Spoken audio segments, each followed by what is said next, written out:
In the beginning, there was nothing. Then everything changed and now we are here. Okay, not exactly how it happened, but we can be certain that the way we perceive reality is not necessarily the way it is.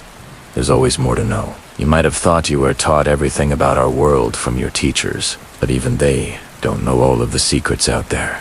They're just as curious as you are about what lies beyond the horizon. What if there is more to our planet than what meets the eye? Could the Earth be hollow? Today we are going to look at some interesting facts about the Earth's core and consider a few theories that will blow your mind. But before we get started, press the like button and ring the notification bell to stay updated with our new videos. Let's get into it. We will be talking about the Earth's core today. So let's first take a moment to think about it. Do you know much about it? You probably learned in school that the Earth has a core and that it's made of iron. You might also know that it is extremely hot, like more than 6,000 degrees Celsius, which is over these 1000 degrees Fahrenheit. That's really hot. But do you know why the core is so hot? And do you know what it's like? Here's a little quiz for you. Pause the video and try to answer these questions. How big is the core? How fast does it rotate? And is it solid or liquidy? The radius of the Earth's core is 3,485 kilometers. It rotates around its axis with an angular velocity of 7.29 milliradians per second.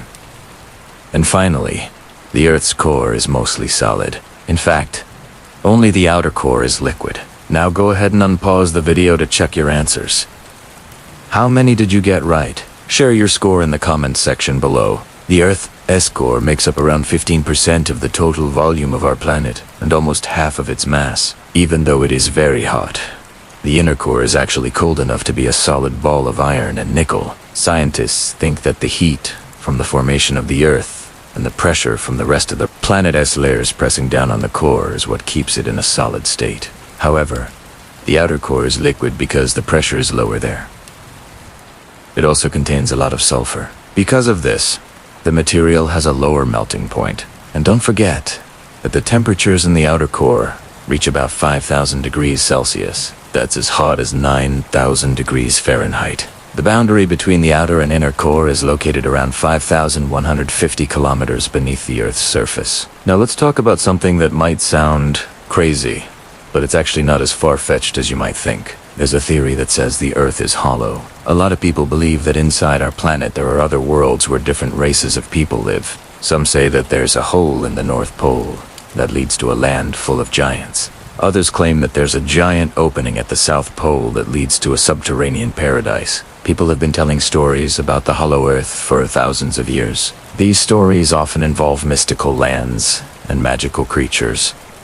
But could there be some truth to them? The most popular theory is that the Earth is hollow like a giant cavern with a hole at each pole. This would mean that we could travel through these holes to other parts of the Earth, or even other planets. If the Earth were hollow, then we might be able to find other forms of life there. Maybe we would find friendly aliens, or maybe we would find some dinosaurs. We know that there's a lot of space inside the Earth, so it's not impossible that there could be something else in there. The first person to come up with the theory that the Earth is hollow was a Greek philosopher named Plato.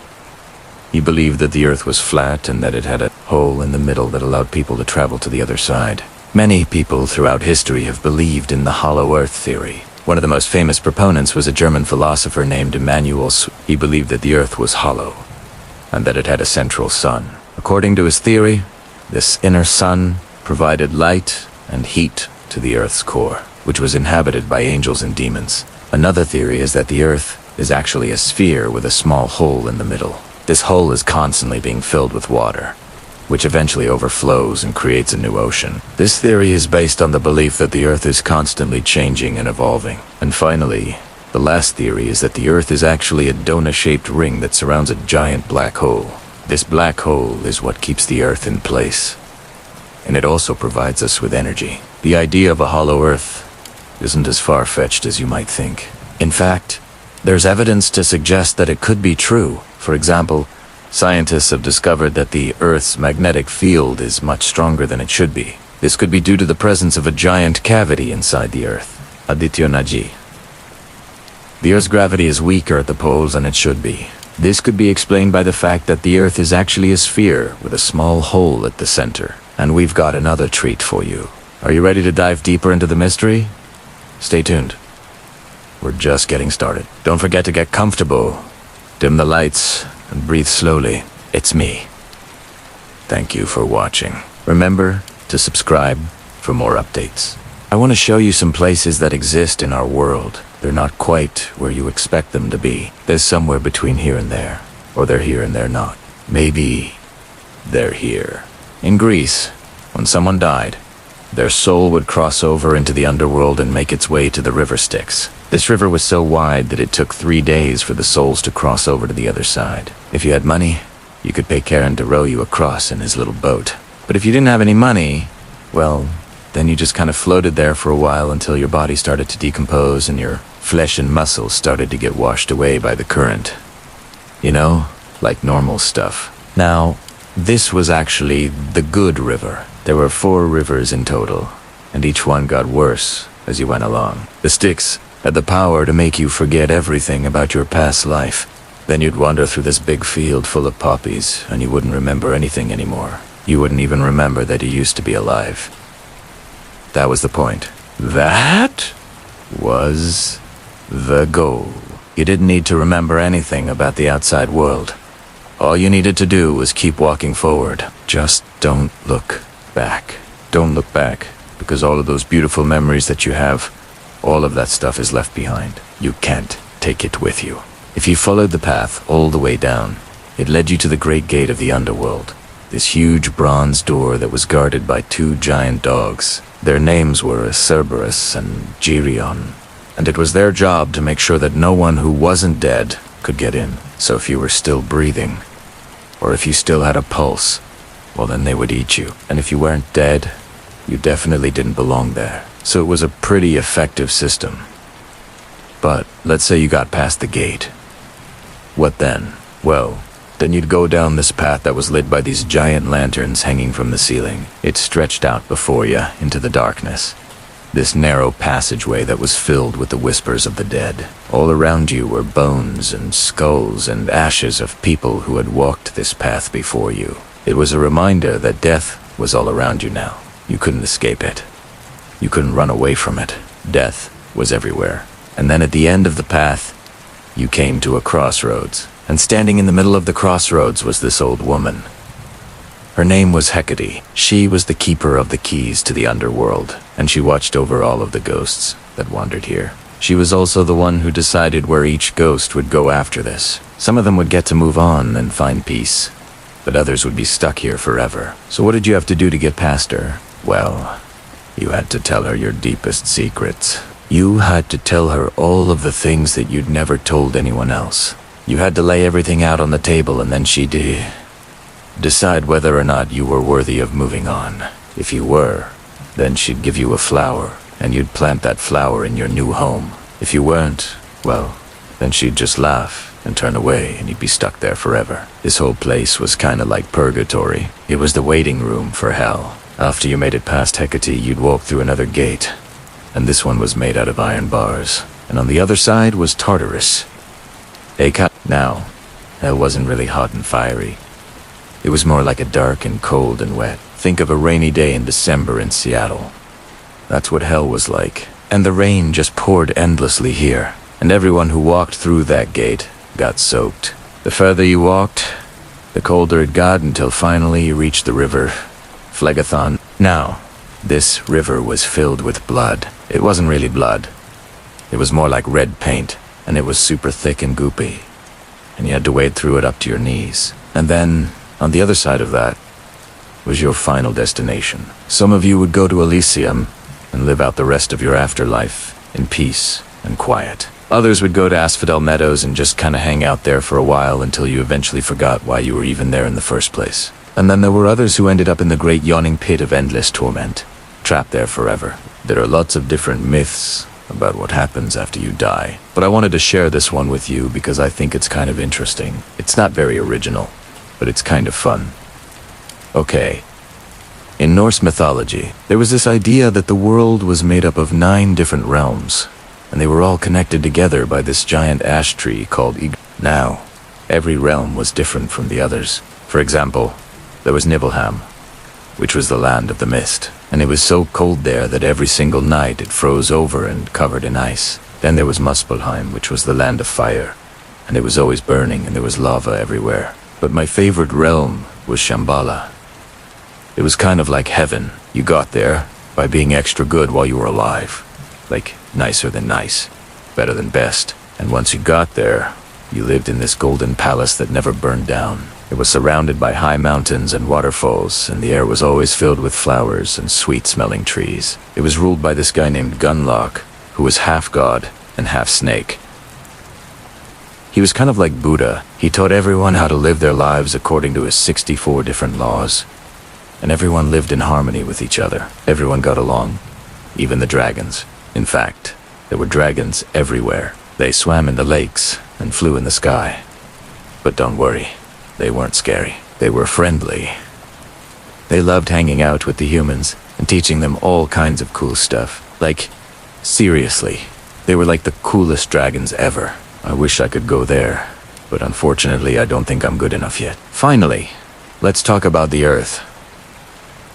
Now, this isn't a myth per se. It's more like an old legend that the indigenous people of North America tell about their origins. According to this story, the world as we know it today wasn't the first world. There was another world before ours, a better world, and it existed beneath the earth. The people who lived there were called the Ludi, and they were half human and half animal. They looked like hairy cavemen, and they lived in caves that were filled with treasure. They were super strong and super smart, and they knew how to live off of the land. They hunted deer and buffalo and rabbits, and they ate berries and nuts and fish. But one day, some evil creature came along and killed their chief. When that happened, the Ludis fled to the surface and hid in caves there. And they lived there for many years until finally the earth shook and split open and a huge waterfall came pouring out and washed away the caves and the evil creature and everything. Then the earth healed itself, and the people were free. They were free to roam the land and live however they wanted.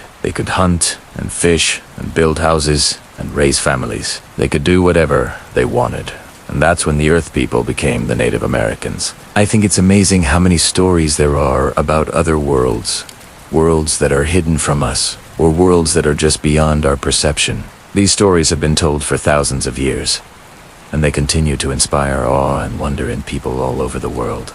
We are continuing our journey through deep space and deep time today with part 3 of our series on the very first scientists. And if you haven't had a chance to see parts 1 and 2 yet, you can find those videos linked below. So be sure to check them out after this one. And while you're down there, consider hitting that like button and maybe even subscribing. It really does help us out. But otherwise, let's get started. For our first stop on this episode, we'll be taking a trip to London in 1683, where Edmund Custis Halley was working as a meteorologist, astronomer, and mathematician. For his day job, he had been tasked with recording weather observations for the Royal Society, and during his free time, he was doing some pretty innovative scientific thinking of his own. He'd come across a small collection of spherical shells, about 24 or so, which had been dredged up from the bottom of the North Sea by fishermen and brought to the attention of the Royal Society. Each of these shells were about 3 inches across and perfectly smooth, seeming to have come from a single piece of material, but with no animal or plant matter attached and no apparent way of having formed. So they were a bit of a mystery. Now, not one to leave a mystery unsolved. Halley used these samples to make several detailed plaster casts, and then went to work trying to figure out what they could possibly be. In 1692, he published his findings in an article called Conic Sections, and presented it to the Royal Society. In it, he described what he believed were the missing links in the evolutionary chain between inanimate objects and living creatures. He argued that these shells must have been the outer coverings of some sort of animal similar to a crab or a lobster, but that because they were made of a porous material over time, seawater had eroded away everything inside until only the shell remained. But these shells were so bizarre that they stumped and when he tried to bring his theory before the Royal Society, the members politely rejected it and told him to stick to astronomy. So that is why we remember them as Halley's Comet instead of Halley's shells. Our next stop will take us back to the familiar shores of the Mediterranean, where ancient Greek philosopher Anaxagoras had once again inspired a new way of looking at the world around us. The year is 1739, and our man is George Griffith. He, too, had been struck by the awe-inspiring sight of the aurora. and had dedicated himself to unlocking their secrets. At the time, there were two prevailing theories about what caused these beautiful lights to appear in the sky. The first suggested that they came from particles of matter being moved around by the wind high in the atmosphere and coming into contact with electric charges in the air. The second claimed that they came from light generated deep within the Earth itself and making its way upward. And while neither theory was correct, both had some elements of truth, so rather than choose one or the other, Griffith decided to try and combine them. He theorized that the aurora actually glowed from within, and that the reason they appeared in different colors depended on the materials that made them up, building on the work of his predecessors. Griffith began sketching out the beginnings of what we now call the aurora borealis and aurora australis, which are often simply called the northern and southern lights. While they don't glow from within like Griffith had imagined, his theory did account for the fact that the color of any given aurora could vary depending on the chemical composition of the upper atmosphere and how those chemicals reacted to the energy from the solar winds. Unfortunately, Griffith died in 1745, and with him the full scope of his research, along with most of his notes and data, were lost. His papers were discovered and published posthumously in 1751 and received little attention. They would go on to remain relatively unknown for another 250 years. But it is a good thing we stopped here, because it gives us a chance to meet one of the first women who ever held an official position in a scientific society. Maria Gaetana Agnesi was born in 1718 in Italy, and showed a strong interest in mathematics at a very young age. By the time she was 13, she was already fluent in Latin, Greek, and German, and well-versed in philosophy, theology, and classical literature. But despite her many talents, she was considered wild and unruly by the standards of the day, and was sent to live in a convent school in order to be tamed. There she met the influential Roman Catholic bishop and scientist Giovanni Battista Verrazzani, who helped her continue her education and become the first woman ever appointed to the chair of mathematics at the University of Bologna. Her lectures quickly gained a reputation for being the best in the university, and soon she was asked to give a public lecture on her latest research. But that same year,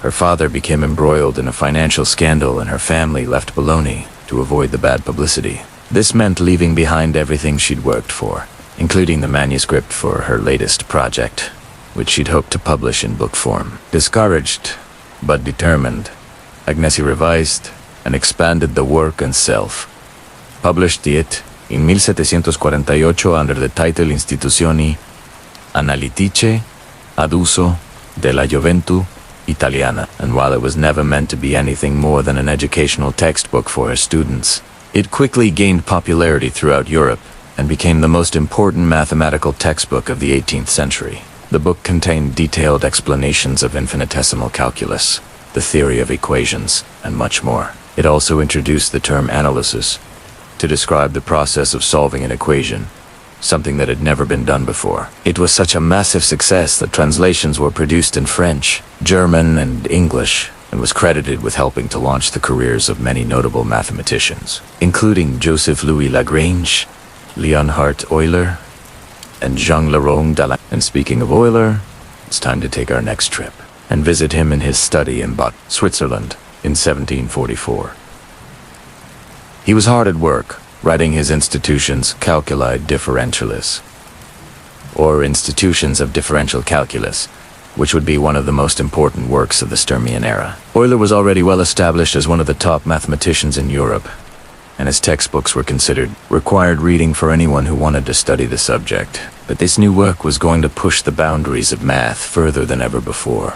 In it, he defined the relationships between curves and their rates of change, developed the concept of a function, and proved the famous Euler's identity, which states that e to the I times pi plus 1 equals 0. This is now known as one of the most beautiful equations in mathematics, and has many practical applications in engineering and physics, especially in fields like quantum mechanics. But Euler didn't just write about math, he lived it. He was renowned for his incredible ability to complete huge mathematical proofs in his head without any paper or pencil, and if he couldn't solve a problem right away, he would often simply walk around his room until he had figured it out. He was so fast that sometimes he would finish an entire proof by the time he finished his walk around the room. And he was able to do this not just because he was brilliant, but because he was always willing to start at the very beginning and explain his logic step by step, no matter how simple the steps may seem. And finally, for our last stop on this episode,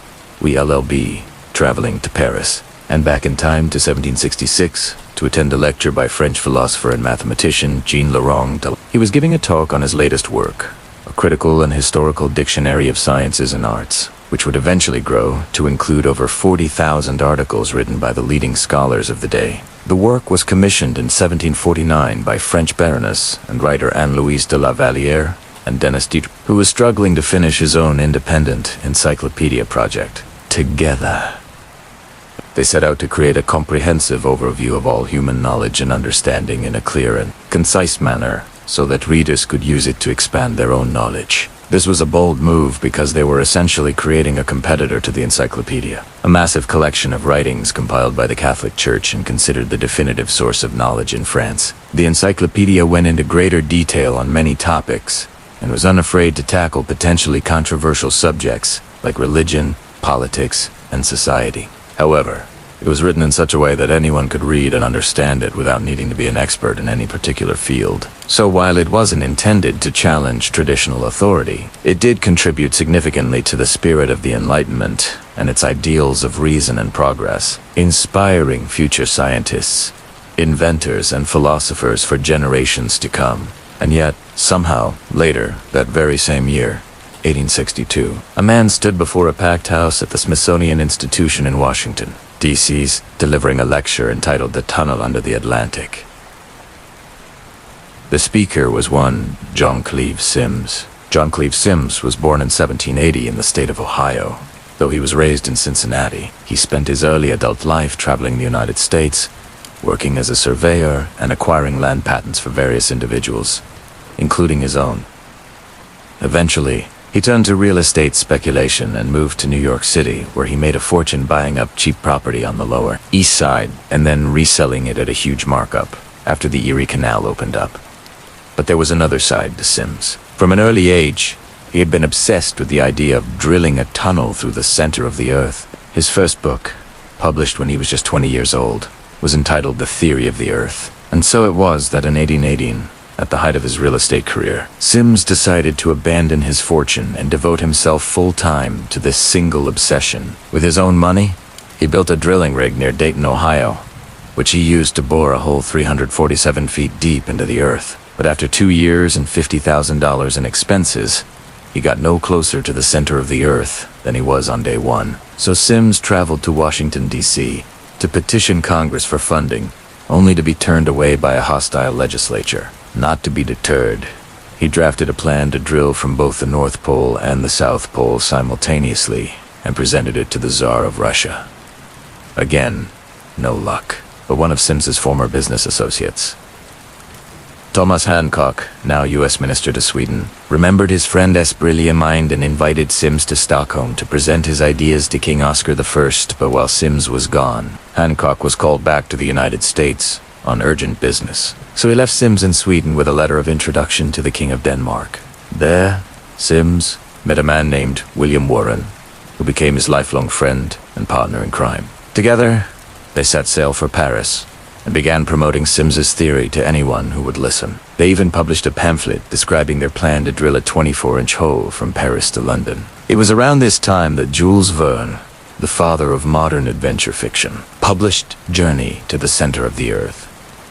While Verne's story bears little resemblance to Symmes's theories, scholars believe that Verne was at least partly inspired by the Americans' audacious schemes. Though Symmes never achieved international acclaim during his lifetime, his ideas continued to capture the imaginations of writers, scientists, and adventurers alike. In 1862, for example, Henry Dirks joined forces with Symmes and Warren to form the Geologists' Expedition Company for the purpose of exploring a supposed cavern inside the Earth that had been discovered in Siberia. The expedition failed to find any evidence of a subterranean world, but it did produce a sensationalist pamphlet that helped keep Symmes's theories in the public eye. By the 1860s, the British writer Bulwer Lytton had already written several best-selling novels about secret societies bent on taking over the world, such as The Coming Race. and the last bar of gold. And in 1864, he published The Strange Case of Dr. Ox and Professor Brand. This novel tells the story of two scientists who discover evidence of a race of people living inside the hollow earth. Together, the two men travel to the North Pole to investigate. As with most of Bulwer Lytton's novels, there is a mad scientist villain, a band of cannibalistic natives, and a subplot involving a lost city of gold. In fact, the plot is so outlandish that it has been suggested that Bulwer Lytton was satirizing the contemporary craze for hollow earth theories. But if that was the case, it did unstop him from writing a sequel 6 years later entitled The Reign of the Man-Beast. That novel further develops the concept of the hollow earth and introduces a new race of hyper-intelligent cave-dwelling creatures. But Bulwer Lytton was not the only one writing about the hollow earth at the time. Indeed, a whole cottage industry sprung up around Sims's theories in the middle of the 19th century. For example,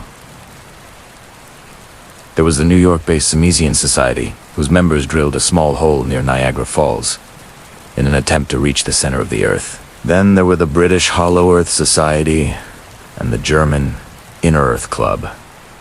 But these organizations were nothing compared to the American Simesian Institute for the Exploration of the Tunnel under the mountains and under the ocean, founded by Sims and Warren in 1861. This group held regular lectures on the subject of the hollow earth in a hall they rented on Astor Place in Manhattan. To drum up business, they hired an African-American showman named Jeremiah Reynolds to deliver a lecture on Sims's theories.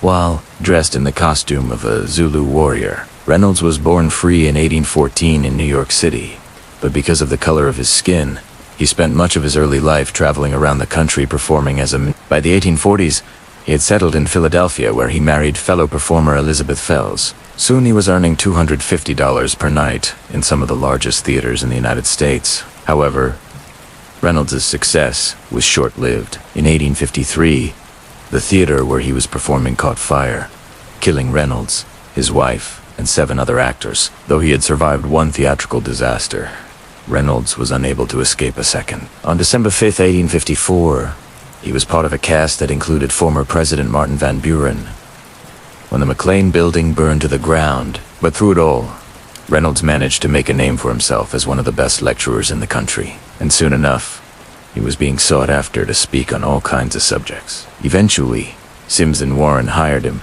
to promote their latest project, a lecture series on the hollow earth. At the appointed time, Reynolds appeared on stage, dressed in the costume of a Zulu warrior. As he spoke, he gesticulated wildly and sprinkled the audience with water from a small pail, which he claimed was taken from a lake inside the hollow earth. After his talk, he engaged in a question-and-answer session that went on for hours. But even this was not the end of the evening's entertainment. Afterwards, Reynolds hosted a dinner party for the members of the Institute at which they discussed the possibility of boring a tunnel under the ocean. One of the guests, a man named J.W. Langley, was so excited by the prospect that he rose from his seat and exclaimed, "I'm going to do it myself."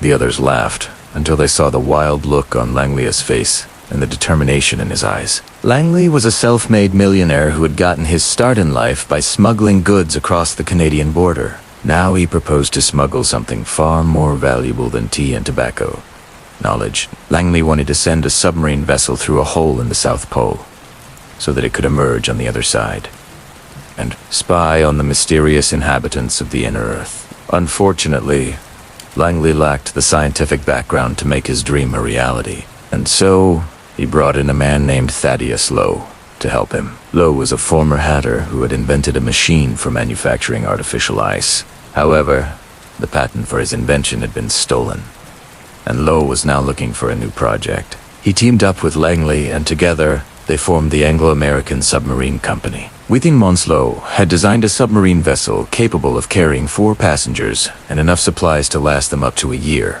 Made mostly of iron, it was 54 feet long with a diameter of 10 feet. It was also equipped with powerful searchlights and enough fuel to stay submerged for weeks on end. Langley named the vessel the Resolute and set out to circumnavigate the globe in order to find the perfect spot to dig his hole to the center of the earth. First, he sailed down the coast of Africa before crossing the Atlantic and making his way to Boston. There he met with Sims and Warren, who were impressed by the submarine and eager to put it to use. But before they could get to work, Langley was killed in a freak accident when he was thrown from his horse and landed headfirst in a barrel of tar. Lowe was devastated by the loss of his friend and partner, and the death of Langley effectively ended the Anglo-American Submarine Company. And so it was that in 1862, John Cleef Sims stood before a packed house at the Smithsonian delivering a lecture on how Lowe and Langley planned to bore a hole under the Atlantic Ocean. The audience listened intently as Sims described the journey of the submarine, which would begin in Boston Harbor and take them all the way to the South Pole. From there, they would drill a tunnel 40 miles into the earth using a special drilling rig that could be lowered into the sea. Once the hull was complete, a small force of explorers would enter the earth and emerge on the other side. After his talk, Sims held another question and answer session that lasted for hours. The crowd was so enthusiastic that many of them rushed the stage to shake Sims's hand. Among them was a young woman named Mary Smither, who would later write that she was, quote, struck with the belief that there must be another world beneath our own. And indeed, the more she thought about it, the more it made sense. The earth was so big that it couldn't possibly be empty, could it? There had to be someone or something living on the other side of the planet. And so it was that in 1863, Mary Smither joined the American Semesian Institute and became one of the most ardent supporters of the Hollow Earth theory. She attended lectures, read books, and pamphlets, and even wrote her own story about a voyage to the center of the Earth, which she published in a magazine. But she was not alone. All over the world, people were becoming obsessed with the idea of a hollow Earth. They filled libraries with books and pamphlets, and they founded societies dedicated to proving once and for all that there was another world beneath our own. They dreamed of journeying to the center of the earth in balloons, submarines, and steam-powered carriages. And when they gathered together in lecture halls, lanterns cast flickering shadows on the walls as they shared stories of secret entrances, strange creatures, and a lost civilization hidden beneath our feet. What if there was a hole in the Arctic? A gap punched through the frozen ocean where land met, land and a warm current flowed through, bringing with it fish and birds and maybe even humans. There's been a lot of talk about a polar opening lately. A Norwegian drilling company claimed to have found one, that there was a secret passage between the Atlantic and Pacific Oceans hidden under the sea ice and guarded by glaciers. But when they tried to go back to find it again, they couldn't. So, what's going on? Is there really a hole in the Arctic? Or is it all just a mirage? But first, we need to hear from someone who dreamed of a similar polar opening nearly a century ago. In his diary, he wrote, "All my life, I have been dreaming of a journey into the center of the earth. All my life, I have dreamed of a voyage across the pole." When he was awake, he spent his time designing weapons that could penetrate the thickest Arctic ice. And when he died in 1940, his widow gave his final diary entry to a friend, a scientist who traveled to the Arctic in search of the Nazi treasure. The diaries had been lost for decades until they were rediscovered in the 90s and published for the world to see. And the world was skeptical. It seems obvious that the diaries are fake, the work of a modern fraudster trying to cash in on some free publicity. Maybe they were made up to cover another scam. A book based on these so-called diary entries makes a claim about a secret Nazi base in Antarctica, which is not only false but also contradicts other claims that Nazis set up a base in Greenland instead. But it's also possible that the diaries are real, that this was the final work of a man obsessed with the poles. And either way, they do make for a fun story. Let's just pretend that they're real for a few minutes. Just pretend with me. Okay, let's pretend. Bud's diary takes us back to 1934. He's already made 2 trips to the Arctic, once with Roald Amundsen to search for the lost Italian explorer Umberto Nobile, and again alone to hunt Nazi spies. He's developed a strange obsession with Adolf Hitler, writing in his diary that Hitler has the blood of Genghis Khan in his veins, and calling him the greatest man alive. This time he wants to find the North Pole, and he wants to find it alone. He'll take a submarine called the Argo, which is designed to break through the Arctic ice. He sets out and quickly runs into trouble. One of the propellers hits an iceberg and gets damaged. After a week of travel, he's forced to turn back. But on his way, he finds something strange. An opening in the Arctic ice. An open sea. Where there shouldn't be any. He sails through it and finds something amazing. There's land on the other side. On the first day of spring, Bird reaches the geographic North Pole. He plants a flag in the ice and declares, "Here, I have conquered the greatest single objective in polar exploration." But he hasn't finished yet. He's got another date with destiny in the far south. He flies back home, repairs the Argo, and sets sail again. This time he travels to Antarctica, where he lands near a group of Russian explorers who tell him that they've seen a German cruiser nearby. They don't know where it went.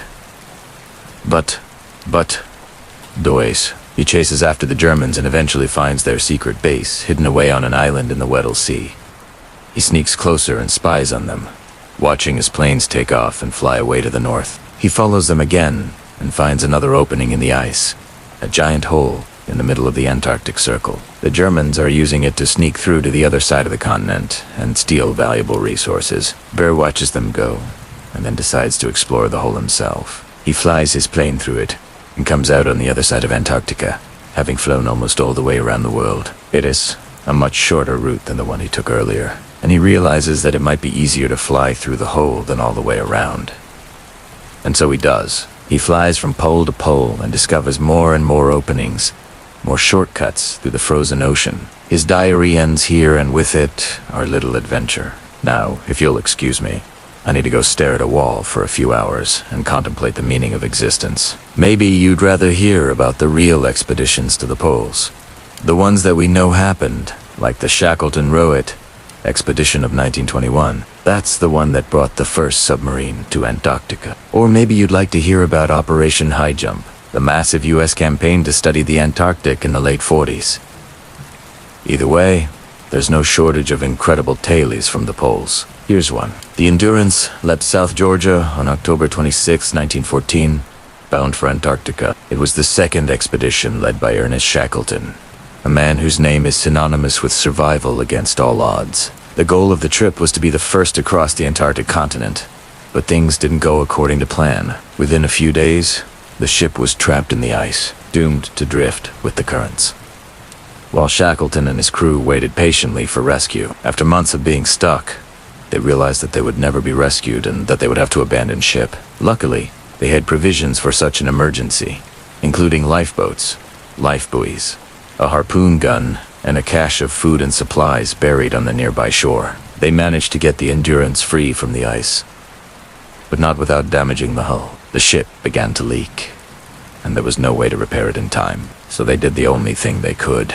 They abandoned the ship and rowed ashore, dragging their lifeboats behind them. Shackleton had given them 3 months' worth of food, plus extra rations in case they needed them. But he hadn't counted on the weather. Storms battered the beach, winds howled, and snow fell in thick, heavy layers. It seemed like the elements themselves were determined to keep them from setting foot on land. But slowly, steadily, they dragged their boats closer to shore. Finally, just as their strength was about to give out, they reached land. They scrambled out of the boats and collapsed on the beach, exhausted but alive. They had survived the crossing, and now they had to survive on land. They built shelters out of rocks and debris from the boats.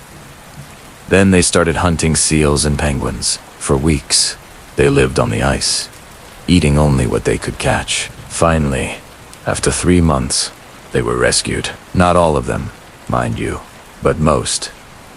One of them didn't make it. He died on the ice, unable to go on any longer. But the rest lived to tell the tale. They were the first men to survive an Antarctic winter, and they did it in one of the most harrowing tales of survival ever told. From the Diary of an Explorer, a fantasy adventure through the secrets of the poles, to the struggle for survival in the harshest environment on Earth.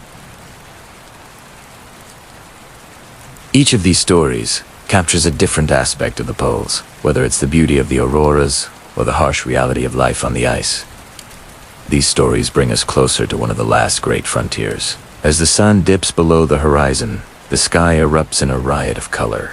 Green and red and purple streaks dance across the darkness, a silent symphony of light. The cold air bites at your skin as you pull your coat tighter around you. The wind whispers through the ice, a haunting melody that seems to echo the solitude of this frozen wasteland. You feel a sense of awe and wonder at the majesty of this place, but also a deep-seated fear of its unforgiving nature. The silence is deafening, broken only by the crunch of ice beneath your boots. In the distance, you hear the mournful cry of a seal, a lonely sound that speaks of the isolation of this frozen sea. The stars seem to shimmer and dance above you, a million pinpricks of light in the endless expanse of the night sky. You feel insignificant, just a tiny speck of life in this vast, uncaring universe. The thought is both humbling and terrifying. As the temperature drops and the darkness deepens, you huddle closer to your companions, seeking warmth and comfort in their presence. The dangers of this frozen wasteland are all around you, but you push them out of your mind, focusing instead on the flickering flames of your campfire. For now, you are safe here in this small circle of light, but the darkness is always waiting, ready to engulf you in its icy grip. Part 6. We left off last time with the entrance to Agartha, Shambhala, and the mysterious network of hollow earth tunnels that connect these two legendary subterranean kingdoms. In part 4, we explored the possibility that the Earth's hollow core could have once been a gigantic ocean that was sealed off from the rest of the world when the continents collided and the oceans receded. And in Part 5, we looked at the many theories surrounding the existence of massive underwater cities and civilizations, some of which may have survived and evolved into the enigmatic Agarthan and Shambhala cultures. Today, we'll be delving deeper into these fascinating myths and legends, uncovering more about their origins, locations, history, and mythology. So let's dive right in. Before we continue, now back to our Agartha Shambhala journey. Let's begin by exploring the concept of theosophy and how it relates to these hidden kingdoms. Theosophy is a body of metaphysical teachings that emerged in the late 19th century, and it draws upon ancient wisdom traditions such as those found in Hinduism and Buddhism. The word theosophy itself means divine wisdom, and it refers to the belief that the universe has a divine source and that humanity has the potential to access this wisdom through intuition and spiritual experience. Theosophists believe that there are hidden realms, such as Agartha and Shambhala, that exist beyond the physical world, and that these realms are home to highly evolved spiritual beings who can guide humanity towards enlightenment. One of the key figures associated with theosophy was Helena Blavatsky, who co-founded the Theosophical Society in 1875. She wrote extensively on the hidden kingdoms of Agartha and Shambhala, and her work had a profound impact on the development of these myths and legends. According to Blavatsky and other theosophists, Agartha is located at the center of the earth, and it is home to a race of wise and enlightened beings known as the Meanwhile, Shambhala is said to be situated in the Himalayas, and it is the dwelling place of a mythical king named Shambhala, who rules over a utopian kingdom of peace and harmony. These teachings were later expanded upon by other writers such as Alice Bailey, who wrote The Destiny of the Nations, which explores the role of Agartha and Shambhala in the spiritual evolution of humanity. According to Bailey, Agartha is the spiritual heart of the earth, and it is a place where the wisdom of the ages is preserved. She believed that the entrance to Agartha is located in the Himalayas, and that it can only be accessed by those who are spiritually prepared. Another writer who contributed to the lore of Agartha and Shambhala was Saint-Yves, a French occultist and mystic. In his book The Mysteries of the Great Secret, he described Agartha as a hidden kingdom of light and wisdom that existed deep within the earth. Alvedra believed that the Hyperboreans were an ancient race of highly evolved beings who lived in Agartha, and that they possessed advanced knowledge of science and spirituality. He also wrote about the entrance to Agartha being located at the North Pole, which adds another layer of mystery to the legend. Some people believe that the entrances to both Agartha and Shambhala can be found in the Himalayas, specifically at a place called This sacred mountain is revered as the abode of Shiva in Hinduism, and it is considered to be one of the holiest sites in all of Hinduism. There are legends that speak of secret entrances hidden within the mountain that lead to the inner earth. Other entrances are said to be located in the Andes Mountains in South America and at Mount Shasta in California. These locations are thought to be portals to other dimensions or other realms of existence, and they are said to be guarded by ancient races or spiritual beings who protect them from those who are not worthy. Some people claim that they have actually found these hidden entrances, but they are often reluctant to share their discoveries with the public for fear of exploitation or destruction of these sacred sites. In recent years, there have been renewed efforts to locate and explore these entrances to Agartha and Shambhala. Some adventurers and explorers claim to have discovered evidence of these hidden kingdoms, such as ancient artifacts, underground tunnels, and even signs of advanced technology. However, much of this evidence is often disputed, and there is still no concrete proof that these kingdoms actually exist. Regardless, the search for Agartha and Shambhala continues to captivate the imaginations of many people around the world. And it serves as a reminder of the enduring human fascination with the mysteries of the universe and the possibility of hidden realms beyond our own. Now, let's talk about the legends surrounding the entrance to Agartha. There are several myths and stories that speak of secret passages and portals that lead to this hidden kingdom. One of the most well-known legends is the story of the entrance to Agartha being located within the Himalayas. According to this legend, the entrance is hidden in a remote and dangerous part of the Himalayas, and it's guarded by fierce creatures and powerful magic. Only those who are pure of heart and mind can find the entrance, and those who do are said to be rewarded with the wisdom and enlightenment of the Hyperborean masters. Another legend speaks of an entrance to Agartha being hidden in the Andes Mountains in South America. This entrance is said to be located deep within a cave that is shrouded in mist and guarded by ancient spirits. It is said that the entrance to Agartha can only be found by those who are spiritually awakened and prepared to enter the inner earth. Finally, there's the legend of the entrance to Agartha being located at Mount Shasta in California. This entrance is said to be hidden within the mountainous crater, and it is protected by a group of wise beings known as the Lemurians. Only those who have a pure intention and seek knowledge can find the entrance, and those who do are said to be guided by the Lemurians to the hidden city. Now let's turn our attention to the legends surrounding the entrance to Shambhala. As with Agartha, there are several myths and stories that speak of secret pathways and portals leading to this hidden kingdom. According to one legend, the entrance to Shambhala is located within the sacred mountain of Kailash in the Himalayas. It is said that this mountain is the abode of Shiva, and that the entrance to Shambhala is hidden among its many caves and crevices. Only those who are truly worthy can find the entrance, and those who do are said to be welcomed into a realm of peace and harmony. Another legend speaks of a portal to Shambhala, existing in a remote lake in the Himalayas. This lake is said to be the home of a mythical creature known as the Yeti, and it's believed that the portal can only be activated when the Yeti is appeased. Those who successfully enter Shambhala through this portal are said to be met with a vision of unimaginable beauty and wonder. Finally, there is the legend of a secret cave in the Himalayas that serves as the entrance to Shambhala. This cave is said to be guarded by ancient monks who protect the entrance from those who are unworthy. Only those who have undergone rigorous training and are pure of heart and mind can find the entrance, and those who do are said to be led by the monks through a series of trials and tests that will ultimately lead them to the mythical kingdom. Whether these legends are true or simply a product of imagination, they serve as a reminder of the enduring human fascination with the mysteries of the universe and the possibility of hidden realms that lie beyond our own. Thank you for joining us on this journey to Agartha and Shambhala. We hope that you've enjoyed learning about the hidden kingdoms and the secrets they hold. If you want to learn more about these fascinating topics, be sure to check out the links in the description below. Until next time, may your journey be filled with wonder, discovery, and enlightenment.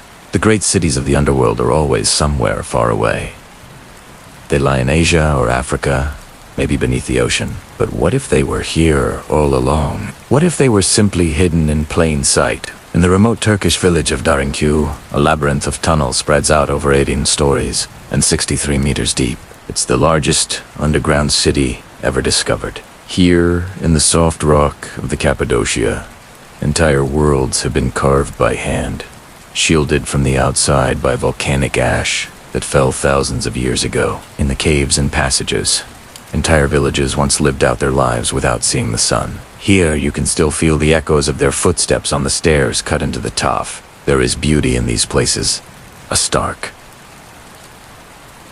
silent Bahuti, and there are many similar places across the world. Here is one such place, the Longyu Caves in China. The mystery of this place is only rivaled by its sheer scale. Over 2,000 years ago, someone began to carve into the mountainside. Using only rudimentary tools, they created chambers, passages, and deep pits. This place was probably used as a tomb, but it could have been a granary or a refuge. We don't know. All we know is that the work must have taken centuries to complete. But who did the work? Nobody knows. Who else would live up in a mountain, in near total darkness? Who else would carve out a tomb for themselves in the hardest stone imaginable? The ancient builders of Longyu, like those of Derinkyu, may have believed that the mountain could protect them from everything. Here in the United States, there is a cave that reaches much deeper than Longyu, or Mammoth Cave extends for more than 400 kilometers. It's so long that it's impossible to walk its entire length. Even if you were to walk continuously for months, you wouldn't get to the end. That's because Mammoth Cave is not just a series of tunnels. It's an intricate network of passages. Some wider than a house, others narrow enough to crawl through. It took thousands of years for the waters of the nearby Green River to dissolve the limestone and create this underground world that's longer than the history of human civilization. And still, people explore only a small part of this place. There are passages that haven't even been named, let alone mapped. The guides of Mammoth Cave say that the cave is full of surprises. Formations shift and change over time. Sometimes they collapse, and new passages open up. This is how one of the guides described the experience of exploring this place. It's overwhelming to realize that all of this is underground. You forget that you're not outside anymore. Sometimes nature doesn't take thousands of years to make something beautiful. These are lava tubes. They form when molten rock hardens over the top of a lava flow, leaving a hollow tube underneath. The ceilings can be smooth and shiny like glass, polished by the slow dripping of water, or they can be rough and uneven like a surface, left only half-formed. Some tubes are filled with water. Others are completely empty. Some are narrow and just a few feet long. Others are wide enough to drive a truck through, and they stretch 4 miles. There are also subterranean rivers, like the one which runs beneath the streets of Prague, deep beneath the medieval center of the city. Water flows through a tunnel of solid rock. The river is nearly 100 feet wide and about 65 feet high. Nobody knows how deep it goes, because no one has ever reached the bottom.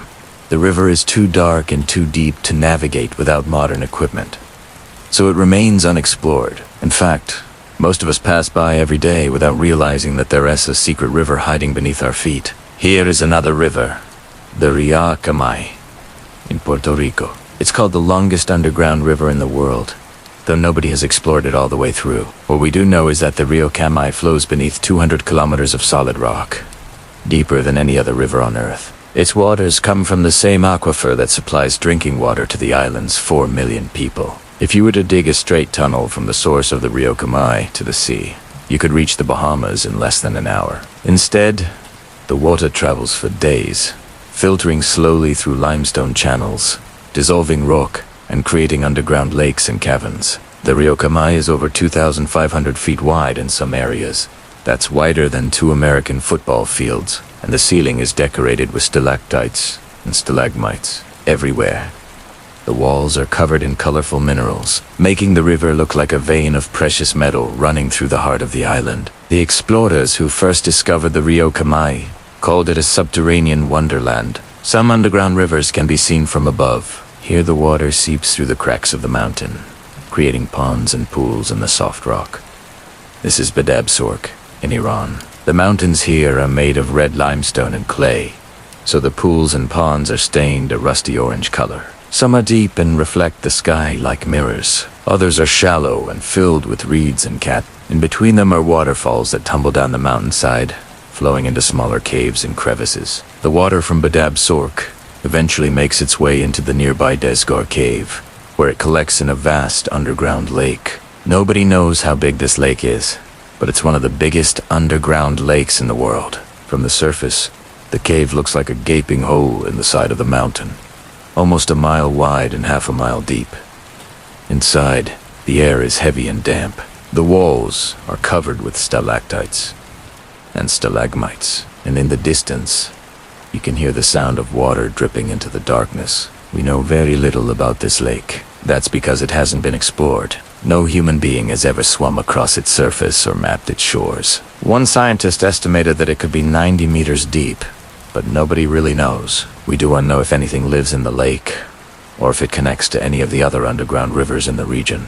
The lake was discovered only in 2001, and scientists are still trying to understand it. This is what the entrance to the cave looks like from above. A lone hiker stands at the edge of the gaping hole, contemplating the darkness within. He drops a small stone to the bottom and waits for the echo to fade away. When I was a child, it didn't take me long to realize that my understanding of the world was wrong. I used to think, for example, that the ground beneath my feet was solid rock, like a giant boulder all the way down into the earth. But the more I learned about geology, the more I came to understand that the ground is actually made up of many loose, moving parts. The crust is a patchwork quilt of gigantic slabs of rock called tectonic plates that grind past one another. And even the ocean floor, which I thought was a smooth plane, is crisscrossed by a crazy network of cracks and ridges. It turns out that the exterior of our planet is so much. A hard surface, as a sort of liquidy skin that is always changing shape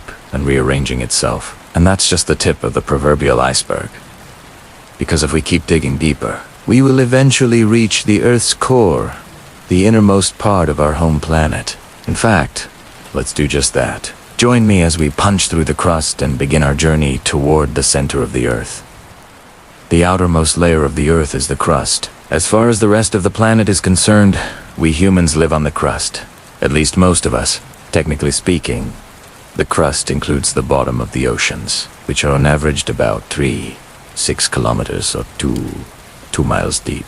But when it comes to dry land, the crust varies in depth from a few miles to more than 25 miles thick. As we pass through the crust, we encounter a number of different seismic layers. The uppermost layer of the crust is the uppermost mantle. This layer extends about 700 kilometers or 435 miles below the crust and gets hotter the deeper we go. Eventually, we get to a point where the temperature reaches about 1000 degrees Celsius or 1800 degrees Fahrenheit. That's hot enough to melt rock and turn it into magma. And as this molten material cools, it crystallizes into gigantic columns of igneous rock. These columns form the next layer of the Earth, the peridotite layer. Now, depending on exactly what part of the planet we're talking about, the peridotite can be found between 700 and 2000 kilometers beneath the crust, but that's still nowhere near the Earth's core. We have several more layers to go through first. The next one is the mesosphere, or middle sphere. This layer extends from about 2,000 to 3,700 kilometers beneath the surface and is incredibly hot. Here, temperatures can reach 3,700 degrees Celsius, or 6700 degrees Fahrenheit. That's as hot as the surface of the moon. If we were to stop here, we would be in serious trouble. That's because the intense heat of the mesosphere has a special effect on rock. It causes the minerals within it to rearrange themselves into a special kind of crystalline structure that makes the rock extremely strong. In other words, we have just entered the Earth's lithosphere, the strongest, most rigid layer of the entire planet. There are two ways to measure how far down you go in the Earth.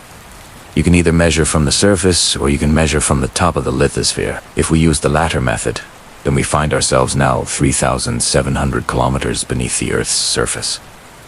But the lithosphere doesn't extend very far down. In some places, it's only a few dozen kilometers thick. In others, it's less than a kilometer thick. Either way, the lithosphere is thin compared to the rest of the Earth, which means that if we continue to dig down, we will soon leave it behind and enter a new layer called the Here, the intense pressure hundreds of kilometers below the Earth's surface causes the rock to behave like a very thick liquid. This means that, although we may not feel it, the rocks around us are slowly oozing in all directions. In fact, at these depths, everything is slowly oozing. The Earth's spin is so powerful that even the core is wrung out like a giant water balloon. Everything is being pulled outward from the planet's equator and flung towards the poles, creating a force called the Coriolis effect. Because of this phenomenon, Earth is actually wider at the equator than it is at the poles. The distance from the North Pole to the equator is about 43,000 kilometers, but the circumference at the equator is almost 40 kilometers longer. Speaking of things being pulled outwards, the bottom of the lithosphere is being pulled away from the Earth's core faster than anything else, and this creates a cavity, a giant hollow more than 1,000 kilometers across. In fact, there may be many such hollows in the Earth's mantle. They aren't empty, though. Instead, They are filled with pockets of the Earth's hot, dense material, sometimes called blobs or plumes. Some scientists believe that these blobs could help generate Earth's magnetic field, which is an incredible feat of engineering considering that it protects us from deadly cosmic rays. In fact, these hollows may stretch all the way down to the Earth's core, which begs the question, what is the core like? It turns out that the Earth's core is similar in composition to the Sun, which raises the possibility that we might call it the Earth's second sun. After all, the core is about 13,000 kilometers in diameter, which is about the same size as our nearest star. Also, the core is hot enough to sustain nuclear fusion reactions, which release tremendous amounts of energy. In fact, the Earth's core generates more than twice as much power as the Sun. If we could harness just a fraction of that power, we could run the entire United States for millions of years. Unfortunately, we can't do that, because the Earth's core is just too far away. Even if we managed to tunnel all the way to the center of the Earth, it would be impossible to bring any of that energy back to the surface without literally ripping apart the planet. But wait, there's more. At the Earth's core, we would also find something else we didn't expect. Life. Of course, there is a life all throughout the Earth. There are even creatures living in the dark, freezing depths of the deep biosphere. These animals, called extremophiles, have evolved to survive conditions that would kill most other living things. For example, some of them live in complete darkness. Others live in environments with high levels of radiation or extreme temperatures or pressures. One species of bacteria can even survive in water that's boiling hot. Of course, none of these creatures live in the Earth's core. But the surprising thing is that we haven't found any fossils in the rock layers that formed around them. This suggests that the Earth's core is a relatively recent development in the planet's history, which could mean that it was once hollow. In fact, some scientists think that the Earth was once completely hollow. According to their hypothesis, our planet formed when a giant cloud of gas collapsed in on itself. Most of the matter would have fallen to the center of the Earth and formed a hot, dense core. Then the rest of the material would have gathered around the core and formed a thin shell. Because of the Earth's rotation, the shell would have stretched at the equator and formed a ring, and this ring would have acted as a seed from which the rest of the planet grew. Eventually, rain and snow would have started falling on the ring and washing minerals into the ocean. Over time, these minerals would have formed the ocean floor and the continents. So if we were to drill through the Earth's core, we might find that it isn't a solid sphere at all. Instead, it could be a collection of shattered fragments held together by the Earth's magnetic field. And that's not all we might find. The Earth's core is a big mystery. And that means there could be all sorts of amazing things hiding inside it. Maybe we'll find pockets of ancient alien technology left behind by a long-forgotten civilization. Or maybe we'll find evidence of extraterrestrial life that's somehow thriving in the Earth's core. Who knows? The possibilities are really endless. So if you ever get the chance to drill to the center of the Earth, don't miss out. The last few videos were all about conspiracy theories from the early to mid-20th century. We'll be looking at some rumors from the present day. In the summer of 2016, photos began circulating online claiming to show a strange object in the ice at Antarctica's Amundsen Sea.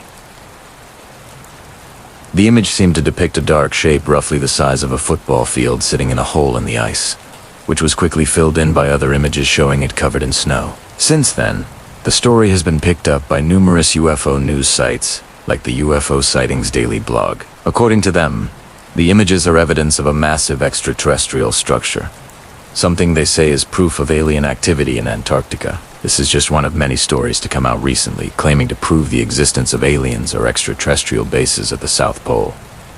Many similar photos have been released over the years, almost always with a heavy emphasis on blurry photos and shaky videos taken from far away. In these stories, the general consensus seems to be that there are definitely extraterrestrials visiting Earth, but the government is actively hiding their presence, and what better place to hide it than in Antarctica? There is not much going on down there except for a few scattered research stations, and aside from the odd wildlife, there's nobody to see it. These recent stories all seem to have started after a video surfaced online back in 2014. It showed a supposed secret base hidden beneath the ice. The video is very poorly made, featuring what appears to be someone walking through a metal doorway in the ice, and emerging into a large cavern filled with parked vehicles. The people who posted this video claimed it was filmed by a member of the Russian Antarctic expedition team, though there's no way to confirm this. Even if true, however, it doesn't explain how the tunnel was created. The cameraman suggested either a cave, or a drill. But regardless of the cause, the footage quickly became an internet sensation, kicking off a flurry of rumors regarding alien activity across Antarctica. While most of these rumors are relatively new, there is one long-standing legend about the continent that stretches all the way back to World War II. Operation High Jump is the code name given to a series of U.S. Navy operations conducted in Antarctica between 1946 and 1947. It was the largest naval expeditionary force ever assembled up until that point, involving nearly 5,000 personnel and more than 130 ships. At the time, little was known about Antarctica. Though the continent had been sighted long before, it wasn't officially explored until the early 20th century. Operation High Jump was designed to study the conditions of the region and test the limits of endurance for men and materials in such a harsh environment. It was also partly inspired by the success of the Norwegian and British expeditions that had mapped much of the continent earlier that decade. The U.S. wanted in on the action. While largely successful, the operation did suffer several setbacks, including severe storms and unusually cold temperatures. It's estimated that over 200 sailors suffered from severe frostbite. Still, that didn't stop the operation from being seen as a massive triumph for the U.S. Navy. That was until decades later when it was brought to the attention of conspiracy theorists. As with many modern conspiracies, the origins of this myth are murky at best. The earliest versions of the story typically revolve around the death of Admiral Richard E. Byrd, the man in charge of Operation High Jump. According to those stories, while flying back from the continent, he saw a flying saucer land near his plane. He supposedly spent the next few minutes conversing with the aliens before they disappeared. The details of this story vary wildly depending on the reteller, but the gist is usually the same. More recent iterations of the myth claim that the United States military was actually attacked by German forces using advanced technology lifted straight from the pages of a comic book. According to some, there was a secret base of German soldiers led by none other than Adolf Hitler himself. They were equipped with advanced aircraft and weapons capable of withstanding the harsh Antarctic conditions. They could even pilot bizarre disc-shaped machines that flew through the sky, leaving behind mysterious V-shaped clouds. While it's unclear where exactly this German invasion force came from, according to these stories, they managed to remain undetected until Admiral Byrd stumbled upon them by accident. Of course, when he reported this, nobody believed him, and he was promptly silenced. The entire event was erased from history and classified by the government. Some even claim that footage of these events exists, but has never been released to the public. Instead, they say the government has done everything in their power to cover up the truth, perhaps to avoid mass hysteria or to prevent panic over a new world war. Now, whether or not any of this actually happened is still up for debate. However, what isn't up for debate is the fact that these stories are completely ridiculous. That's because Adolf Hitler died in 1945, more than 2 decades before Operation High Jump took place. Even if he hadn't died, it's extremely unlikely he would have survived the war and somehow ended up in Antarctica without anyone noticing. Now, it's certainly possible that there were secret German bases in Antarctica towards the end of the war, but that idea alone is likely based on nothing more than wartime paranoia. German U-boats were known to travel further south than almost any other ship at the time, but that doesn't mean they went to Antarctica. It's a very big ocean. Plus, there's very little reason for Germany to establish a base there anyway. Sure, they could use it as a coaling station, but at that point, why not just take over some of the unclaimed islands in the area? There's plenty of places closer to home where they could establish a secret base. A far-flung outpost in Antarctica wouldn't really make much sense. As for the alleged UFO encounter, well, Admiral Byrd was a real person, but his death was widely publicized. It was also investigated by the CIA as part of Project Blue Book. They found no evidence of but perhaps they were just as incompetent as they were during the Roswell incident. Either way, that story is almost certainly nothing more than wishful thinking, and it's not the only tall tale involving aliens at the South Pole. In 2017, a Google Maps user uploaded an image of an unusual map to the Google Maps Street View forum. The map in question depicts Antarctica without a large portion of its western coast. When asked about the missing territory, the user replied that it is a secret and that the map was found in an old house they were cleaning out. This led to speculation that Antarctica could actually be much larger than we think, that the west coast is actually part of South America. More than that, it could be proof of a lost civilization wiped out. When the continent broke off from the ancient supercontinent, I don't know where they got the idea that Antarctica was once part of South America, but the idea that it was once a lost civilization is actually relatively common. Some people believe that Antarctica was once a tropical paradise inhabited by an advanced civilization. However, as global temperatures dropped, they were forced to abandon their homes and flee north. Others claim that Antarctica was once a part of the lost continent of Atlantis. Unfortunately for these theories, scientists know for a fact that Antarctica has always been frozen. They know this because ice can trap gases in bubbles, allowing scientists to accurately date the ice layers. As it turns out, Antarctica has been frozen solid for around 15 million years, so any civilization that lived there would have had to deal with permanent ice, snow, and freezing temperatures. On top of that, it's very unlikely that an advanced society would develop in such an isolated location. Civilizations tend to flourish along trade routes, not in the middle of nowhere. So unless they had a taste for polar bear steaks, there wouldn't be much reason for anyone to live there. That is, unless you're one of the scientists currently working in Antarctica. Now, unlike the other stories discussed in this video, this one is technically still ongoing. Back in February 2016, an article published on the website Vintage News caught the internet's attention. It told the story of Edward J. Kent, a sailor on board the USS Nautilus, when it accidentally discovered a crashed flying saucer in the Arctic Circle. The saucer was filled with alien bodies, though the exact number varies depending on who's telling the story. Eventually, the US government sent in an air crew to retrieve the bodies. The Vintage News article makes it sound like this was top secret. The wreckage was cleaned up and the aliens were quietly taken away. However, another version claims that this was all done in plain sight, and the public just never noticed. Regardless of how this supposed cover-up occurred, the details of the crash itself are surprisingly consistent. The saucer was damaged, unable to move, and clearly not from this world. All things considered, this might be one of the weirder conspiracies to emerge in the internet age. That's because the USS Nautilus was a real submarine, though the incident itself seems to be entirely made up. The submarine was commissioned in 1959 and played a key role during the Cold War. In 1960, it made headlines when it became the first nuclear-powered submarine to travel under the North Pole. It also made headlines 3 years later when it became the first vessel to transit the Northwest Passage. Those are both very real and very important accomplishments. However, at no point during those missions did it come across a crashed flying saucer. I should mention, too, that the Vintage News website appears to be a hoax. Its articles are mostly made up with titles intended to draw in readers. That's right, just like me. That's all for today. Thanks for watching. This is the final part.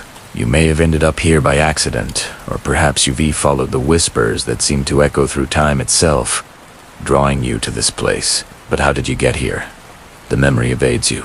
You remember fragments of landscapes, tunnels, and caverns, winding mazes and paths, illuminated by the soft glow of distant stars, and yet the recollection eludes your grasp, slipping through your fingers like sand. You find yourself standing at the precipice of a cavern hidden from the eyes of the world, concealed by waterfalls and ancient trees. Before you yawns a gaping maw, promising mysteries yet to be unveiled.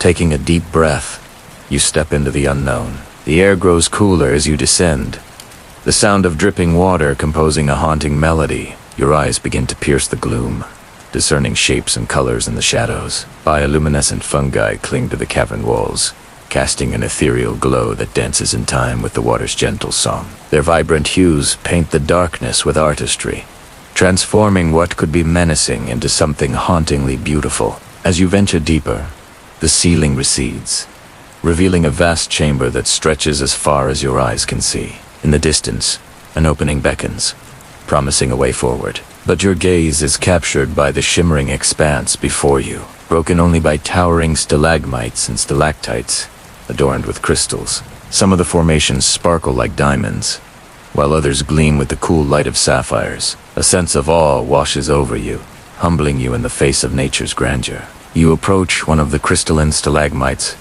and reach out to touch its surface.